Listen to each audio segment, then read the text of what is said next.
Hello, யாரு? Sir, என்ன sir நீங்க? ஒரு பொண்ணை எப்படி நீங்க கை நீட்டி அடிக்கலாம்? பொண்டாட்டினா என்ன வேணாலும் பண்ணலாமா நீங்க? உங்களுக்குலாம் வர வேலை வெட்டியே இல்லையா? எத்தனை பேர் கிளம்பிருக்கீங்க? முதல்ல மன்னிப்பு கேளுங்க சார். இல்லனா மாதர் சங்கத்துல இருந்து நாங்க சும்மா விட மாட்டோம். அப்படிங்களா? சரி வைங்க. மன்னிப்பு கேட்டுருங்க. வைங்க.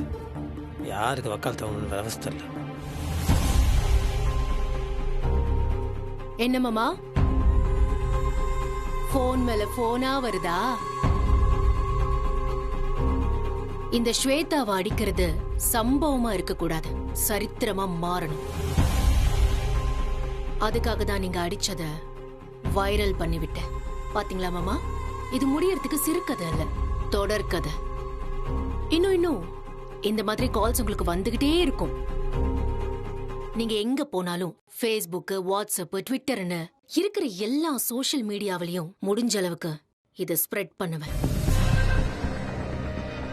டார்ச்சர் குடுக்கணும்னு முடிவு பண்ணிட்டேன்னா கடைசி வரைக்கும் பண்ணிக்கிட்டே இருப்பேன்.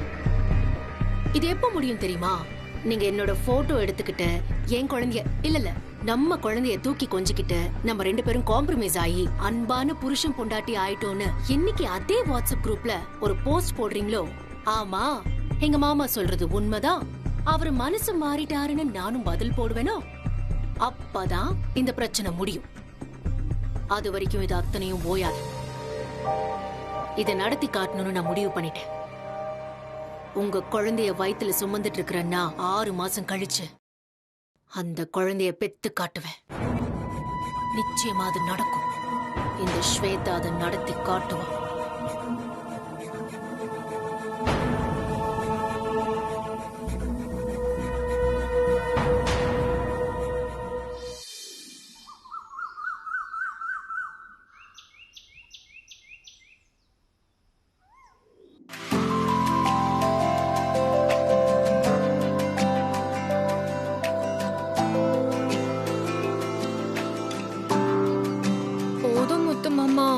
என்ன போதும்? இந்த மாதிரி நல்லா வாக்கிங் பண்ணணும் டாக்டர் சொல்லியிருக்காரு. அப்பதான் அது உனக்கும் குழந்தைக்கும் நல்லதான். புரியுதா? நட. ஆமா, நீ ஈஸியா சொல்லிடுவ. வயித்துல புள்ளைய சுமந்துக்கிட்டு நடந்து பார்த்தாதான் உனக்கு தெரியும். உனக்கு 2 இருக்குல்ல, தெரியும்ல. அது தெரிஞ்சனால்தான் வாக்கிங் பண்ணணும்னு சொல்றேன். புரியுதா? வா. முத்துமாமா, எனக்கு சிசேரியன் மூலமா தான் புள்ள பொறுக்கும்னு சொன்னாங்கல்ல.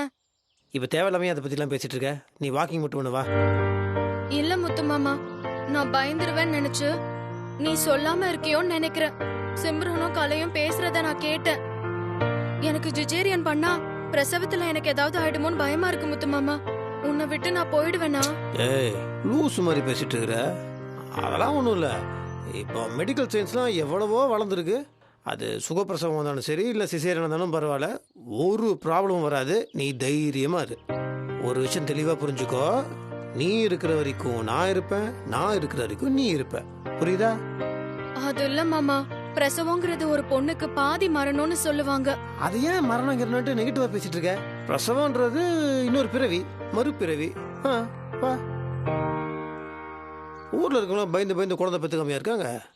நாம 2 பேரும் குழந்தைங்களை பெற்றுக்கிட்டு அதுங்க பெருசாகி அதுங்களுக்கு கல்யாணம் ஆகி அதுங்க குழந்தை பெற்றுக்கிட்டு நாம தாத்தா பாட்டி ஆகி அதுக்கப்புறம் பூட்டன் பாட்டன் ஆகி அப்படியே எல்லாத்தையும் பார்த்துட்டு தான் இருப்போம். ஓகேவா? வா, இந்த பொண்ணோட.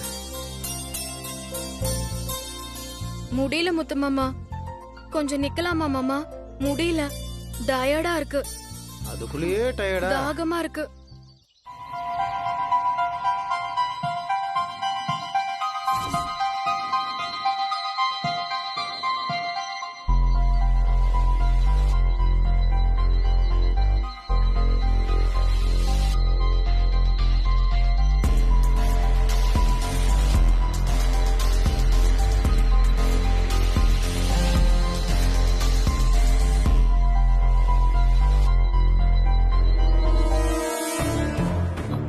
மாமா, தாகமா இருக்கு, கொஞ்சம் தண்ணி கிடைக்குமா? வா. சார் கொடுங்க சார். குடு மாமா. இதுங்களை பத்தி உனக்கு தெரியாது. இப்ப தண்ணி கேட்கும், அதுக்கப்புறம் ஏதாவது பிரச்சனை பண்ணுங்க. மூஞ்சுங்களை பத்தியா? வா வா.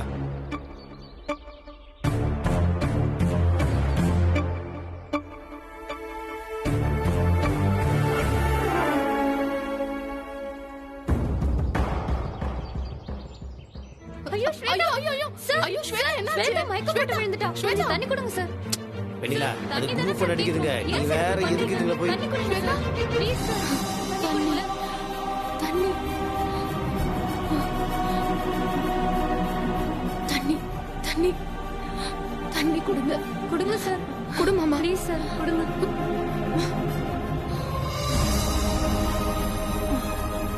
சார் அது உங்க கையாலேயே கொடுங்க சார் இந்தா, தண்ணி நீங்க தான் இது. கொடுங்க உங்க Over கையால கொடுங்க performance சார் இருக்குதா? தேங்க்ஸ் சார்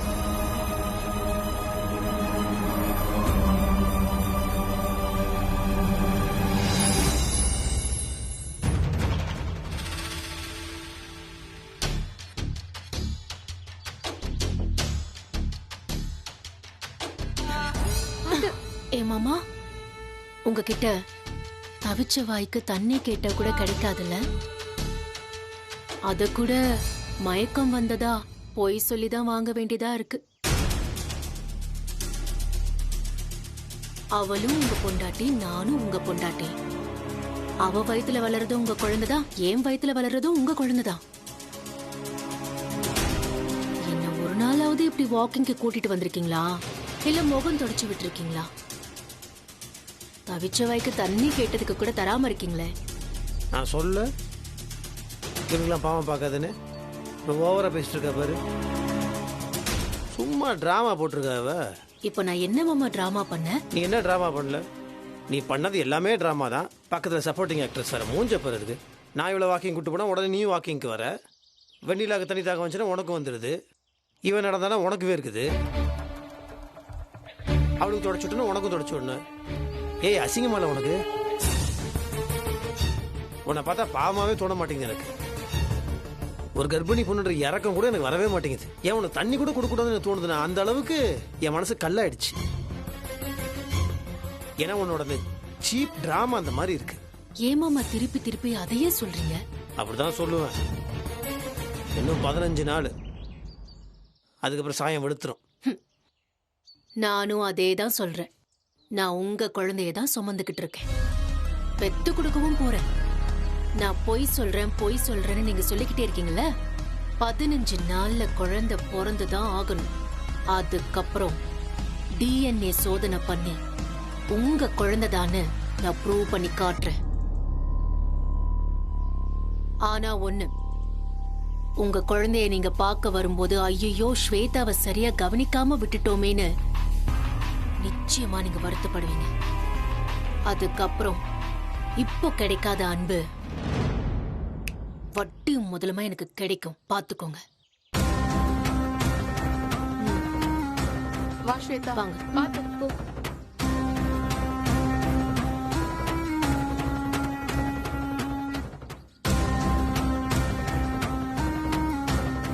வா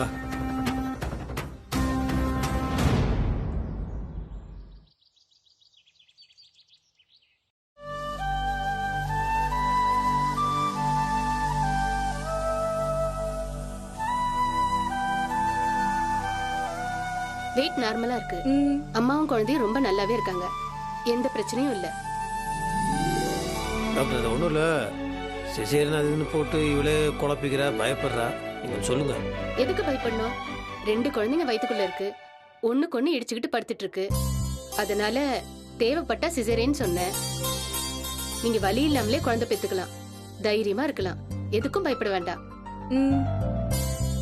இங்க பாருங்க வெண்ணிலா எதுக்கு பயப்படுறீங்க நான் இருக்கேன் மலை மாதிரி உங்க புருஷன் பக்கத்திலேயே இருக்காரு எல்லாம் நல்லபடியாவே முடியும் முத்தரசன் சார் இன்னும் 10 நாள்ல டெலிவரி ஆயிடும் சிசரியன் பண்ற மாதிரி இருந்தா 4 நட்சத்திரம் பார்த்து வச்சுக்கோங்க எதுக்கு உங்க குடும்ப ஜோசியரை ஒரு தடவை கன்சல்ட் பண்ணிக்கோங்க கண்டிப்பா எப்படியோ டாக்டர் பிறக்க போற என் குழந்தைங்களோட ராசி என் வீட்டுக்காரரை இன்னும் ஒசந்த நிலைக்கு கொண்டு போகணும் அதான் எனக்கு வேணும் கண்டிப்பா நடக்கும்மா கவலைப்படாதீங்க டெலிவரி அப்ப பார்க்கலாம் ஆல் தி பெஸ்ட் தைரியமா இருக்கணும் வரேங்க சரி டாக்டர். வரேன் வெண்ணிலா வாங்க டாக்டர் ஸ்கேன் ரிப்போர்ட் கொண்டு வந்திருக்கீங்களா செக் பண்ணிடலாமா அதை கொடுங்க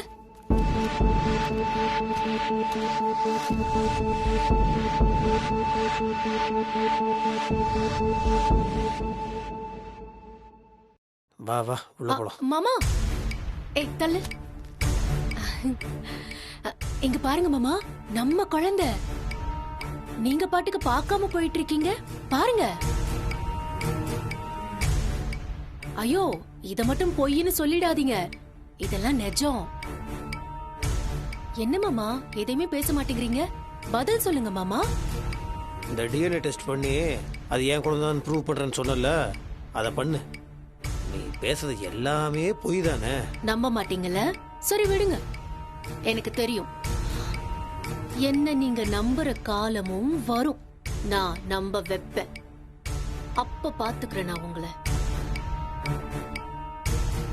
டாக்டர், எனக்கு எப்போ டெலிவரி ஆகும்? இன்னும் ஒரு 10-15 நாள் ஆயிரும் ஸ்வேதா. டாக்டர், என் மாமாவுக்கு நல்லது நடக்கிற மாதிரி 4 நட்சத்திரம் எல்லாம் பார்த்து நான் குழந்தைய பெத்துக்கணும். உங்க விருப்பப்படியே பண்ணிக்கலாம் ஸ்வேதா. ஓகே. ஐயோ, இங்க பாருங்க டாக்டர், என் குழந்தை என்ன உதைக்குது. ஐயோ. ஹேய், இங்க பாரு. அதுக்குள்ள ஏன் வெளியே வரணும்னு ஆசைப்படுற? எப்போ உங்க வெண்ணிலா சித்தி குழந்தை பெத்துக்கிறாங்களோ அதே டைம்ல தான் நீயும் வெளியே வரணும். அப்பதான் நான் உன்னை பெத்தெடுப்பேன். ஓகேவா? இப்போ ரிலாக்ஸ். சரியா? சீரியல் பார்க்கறத Very மோசமா good. இருக்கு. நீ வா. நான் கூட்டு போறேன் மாமா. வா.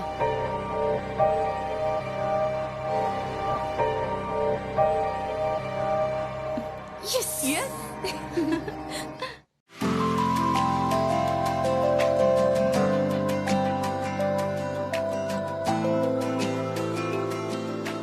ஜோசியர் ஐயா, டாக்டர் ஆபரேஷன் பண்ணி தான் குழந்தைய வெளியில எடுக்கணும்னு சொல்லிருக்காங்க. ஆபரேஷனை எப்ப வைக்கலாம் நீங்க சொல்றத வச்சுதான் டாக்டர் கிட்ட பேசணும். நீங்க சொல்ற தேதி எங்க வம்சம் தழைக்கிற மாதிரி, ஐஸ்வர்யம் நிறையற மாதிரி ஒரு நல்ல தேதியா நேரமா இருக்கணும். அந்த நேரத்துல குழந்தை பிறந்தாதான் நல்லா இருக்கணும். கண்டிப்பா பாத்தரலாமா? பாத்தரலாம். இதோ நல்ல தேதி இருக்கே. வளர்பிறை, பஞ்சமி, குரு ஓரையில குழந்தைங்க பிறந்தா ரொம்ப பிரமாதமா இருப்பாங்க. குழந்தைங்க எதிர்காலமும் சரி, அப்பா அம்மா எதிர்காலமும் நல்லா இருக்கும். வீட்டோட வம்சமும் நல்லபடியா தழைக்கும். அதனால வர்ற 7ஆம் தேதியே வச்சுக்கலாம். இந்த தேதியில குழந்தைங்க பிரசவம் ஆனா அழகான அறிவான குழந்தைங்க பிறக்கும். ஜோசியரையா, எனக்கு எப்போ பிரசவம் வச்சுக்கணும்னு நீங்க சொல்லவே இல்லையே. அந்த டேட்டும் சொல்லுங்களேன். இத பாருங்க, என் வயித்துல இருக்கிற குழந்தையும் முத்தரச மாமா குழந்தைதான். அந்த குழந்தையும் அழகா ஐஸ்வர்யத்தோட வம்சம் தழைக்கிற மாதிரியான நேரத்துல பொறக்கணும்ல, அதுக்காக தான் கேக்குறேன். இல்லம்மா, வெண்ணிலாவுக்கு மட்டும்தான் பார்க்கணும்னு வர சொல்லியிருந்தாரு. நீங்க வேற யாருக்கிட்டயாவது பாத்துக்கங்க. ஓஹோ, ஜாதகம் கூட நீங்க எனக்கு பார்க்க கூடாதோ? சரி பரவாயில்ல, நான் பார்க்கல. ஆனா நீங்க சொன்ன விஷயம் என் மனசுக்குள்ள பதிஞ்சிடுச்சு. அதே வளர்ப்பிற பஞ்சமி திதியில குரு ஹோரையில நீங்க சொன்ன நாள்ல நானும் குழந்தைய பெத்து என் மாமா கையில கொடுக்கறேன். நீ என்ன பிரச்சனை பண்ணுன்னு பேசிட்டு இருக்கியா?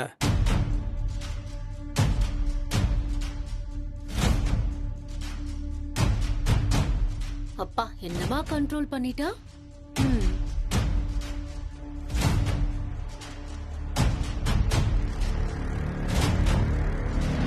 Hello doctor. சொல்லுங்க ஸ்வேதா. வெண்ணிலாவுக்கு பிரசவத்துக்கு நாள் குறிச்சாச்சு. அடுத்த மாசம் 7ஆம் தேதி. அந்த தேதியிலேயே எனக்கும் குழந்தை பிறக்கணும். அப்பதான் என் குழந்தை என் புருஷனுக்கு பேரும் புகழும் வாங்கி கொடுக்கும். என் வீட்டுக்காரரும் என் மேல அன்பா இருப்பாரு. குழந்தையும் என்னையும் நல்லா பாத்துப்பாரு. ஆமா டாக்டர், அதே டேட்டை ஃபிக்ஸ் பண்ணிடுங்க. Okay Shweta. Next month 7th. Thank you. ஜோசியருக்காரன்னு பாக்குறீங்களா? நடக்கிறதே வேற. என்ன பண்ணுவீங்க? இதுலயுமா நீ போட்டி போடுவ? அசிங்கமாவே இல்லையா உனக்கு? போட்டி தான். என்ன இப்போ? என் கட்ட வேகிற வரைக்கும் உங்களை அடையறதுக்கான போட்டி நடந்துகிட்டே தான் இருக்கும். இதுல எனக்கு என்ன அசிங்கம் இருக்கு? இல்லையே. வெக்கமே இல்ல. நீங்க இதெல்லாம் விடுங்க ஐயா. நீங்க வளைகாப்புக்குன்னு ஒரு நல்ல தேதியை பாருங்க.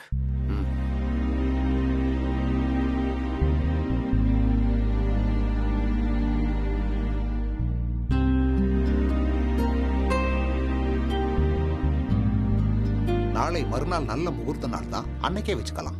சரிங்க, நாளைக்கு மறுநாள் சரியா? அப்ப நான் கிளம்புறேன். சரிங்க, நாள் ரொம்ப கம்மியாக இருக்கு. எல்லாம் கொஞ்சம் ஏற்பாடு பண்ணிடுங்க.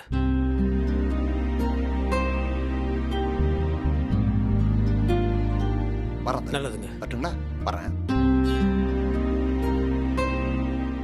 மாமா, வெண்ணிலாவுக்கு வளகாப்பு நடக்கிற அதே நாள்ல எனக்கும் வளகாப்பு நடக்கணும். என்ன மாமா கோச்சுக்கிட்டு இப்படி மூஞ்சிய திருப்பினா என்ன அர்த்தம்?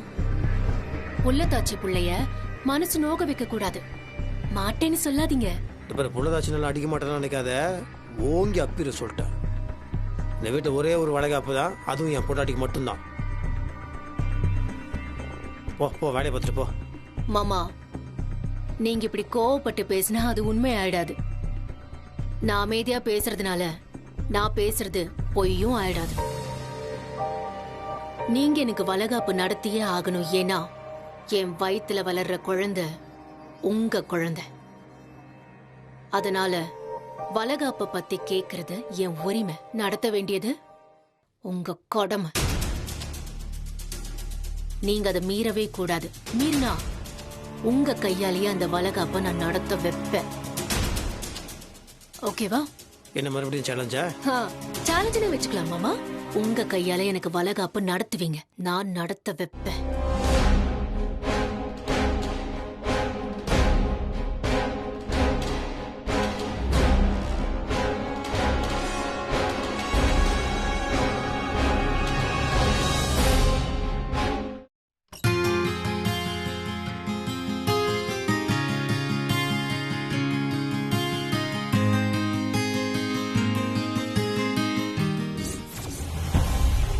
என்ன பயந்துட்டியா வெண்ணிலா? என்ன அப்படி பாக்குற? முதல்லலாம் ஸ்வேதாக்கா ஸ்வேதாக்கான்னு குழஞ்சு குழஞ்சு பேசுவ. இப்பெல்லாம் மாமா மாதிரியே வெட்டு ஒண்ணு துண்டு ரெண்டுங்கிற மாதிரி பேசுற. இது பாரு வெண்ணிலா, முத்தரச மாமா தான் என் மேல கொஞ்சம் கூட அன்பு அக்கறை இறக்கம் இல்லாம இருக்காருன்னா நீயும் அதே மாதிரியே மாறிட்ட. நீ அந்த மாதிரி எல்லாம் இருக்க மாட்டியே. சந்தர்ப்ப சூழ்நிலை, நீங்க நடந்துகிட்ட விதம் அதே மாதிரி என்ன மாத்திருச்சு. இத பாரு வெண்ணிலா, அதெல்லாம் நடந்தது நடந்து போச்சு. ஆனா இப்போ நான் நிற மாச கர்ப்பிணி. நானும் உன்ன மாதிரி ஒரு பொண்ணு தானே. எனக்கும் சீமந்தம் நடக்கணுங்கிற ஆசையெல்லாம் இருக்காதா? நீயே என் பக்கம் நிக்க மாட்டேங்கிற. இப்போ எனக்கு சீமந்தம் நடக்கிறது உன் கையில தான் இருக்கு. நீ எப்படியாவது மாமா கிட்ட சொல்லி நடத்த சொல்லு. அதெல்லாம் என்னால முடியாது. நான் சொல்ல மாட்டேன். அதெல்லாம் மாமாவா பார்த்து செஞ்சா செய்யட்டும். நான் அவரோட பொண்டாட்டி, எனக்கு செய்ய வேண்டியது அவரோட கடமை. அதனால அவர் செய்யறாரு. அதுவும் நான் உண்மையாவே கர்ப்பமா இருக்கேன். 2 குழந்தைங்களுக்கு தாயும் ஆக போறேன். அப்போ நான் கர்ப்பம் இல்லைன்னு சொல்றியோ? நான் சொல்லல, ஆனா வீட்ல இருக்கிற எல்லாரும் அப்படிதான் பேசிட்டு இருக்காங்க. அன்னில இருந்து இன்னி வரைக்கும் உங்க கர்ப்பத்தை சந்தேக கண்ணோட தான் எல்லாரும் பாத்துட்டு இருக்காங்க. இல்லாத கர்ப்பத்துக்கு சீமந்தம் பண்ண சொன்னா எப்படி பண்ணுவாங்க? சரி, நீ சொல்ற மாதிரியே நான் கேட்டுக்கிறேன். நீ மட்டும்தான் கர்ப்பமா இருக்க, உன் வயித்துல மட்டும்தான் குழந்தை இருக்கு. என் வயிறு வெறும் வயிறு, அதானே? வெண்ணிலா, என் பழைய முகத்தை காட்ட வச்சிடாத. உனக்கே தெரியும் ஜெயிக்கணும்னா நான் எந்த எல்லைக்கு வேணாலும் போவேன்னு. எனக்கு பல முகங்கள் இருக்கு. அதுல ஒரே ஒரு முகத்தை காட்டினா கூட நீ தாங்க மாட்டேன். ஆனா காட்ட வைக்கிறீங்க. நான் நினைச்சதை அடையறதுக்கு நான் எதை வேணாலும் செய்வேன். முத்தரச மாமா தவிர வேற எவனும் என் கழுத்துல தாலி கட்டக்கூடாதுன்னு சபதம் எடுத்தேன். நீ என்ன பண்ண? அது தெரிஞ்சதுமே மெனக்கட்டு கிருஷ்ணனை கூட்டிட்டு வந்து நின்ன. கிருஷ்ண தலைகீழா நின்னு தண்ணி குடிச்சு பார்த்தோம். கடைசியில நான் என்ன கிளியா மாத்திக்கிட்டு தாலி கட்டுற விஷயத்துல இருந்து தப்பிச்சேன். அதுக்கப்புறம் மறுபடியும் நீ சபதம் போட்ட. மாமாவை என்ன அடைய விட மாட்டேன்னு சபதம் போட்ட. உடனே மாமாவையே நான் கல்லா மாத்தினா அதுக்கப்புறம் நானே கூடு விட்டு கூடு பாஞ்ச மாமா கிட்ட தாலி வாங்கினா என்னோட சக்தி எல்லாம் பார்த்து தெரிஞ்சுக்கும். நான் நினைச்சா என்ன வேணும்னாலும் நடத்துவேன். புரியுதா? எதுக்காக என்கிட்ட இப்ப இதெல்லாம் பேசிட்டு இருக்கீங்க? ஓ மூலமா தானே. நான் இப்ப சீமந்தம் நடத்திக்கணும். அதுக்காக தான் இத்தனையும் பேசுறேன். உன் சீமந்தம் நடக்கும்போது எனக்கும் இதே வீட்டுல சீமந்தம் நடந்தே ஆகணும். அப்படி நடக்கலைன்னா நான் என்ன பண்ணுவேன்னு தெரியும்ல. இங்க பாருங்க, இந்த உருட்டுற மிரட்டுற வேலை எல்லாம் இங்க வேண்டாம். நான் போறேன். ஏய் நில்டி, முழுசா கேட்டுட்டு போ. முத்தரச மாமாவுக்காக நீ கால நேரம் எல்லாம் பார்த்து பெத்து போட போற 2 குழந்தைங்களையும் அந்த மந்திரவாதி மூலமா ஏதாவது மந்திரம் தந்திரம் பண்ணி பூனை குட்டியா மாத்திடுவேன்.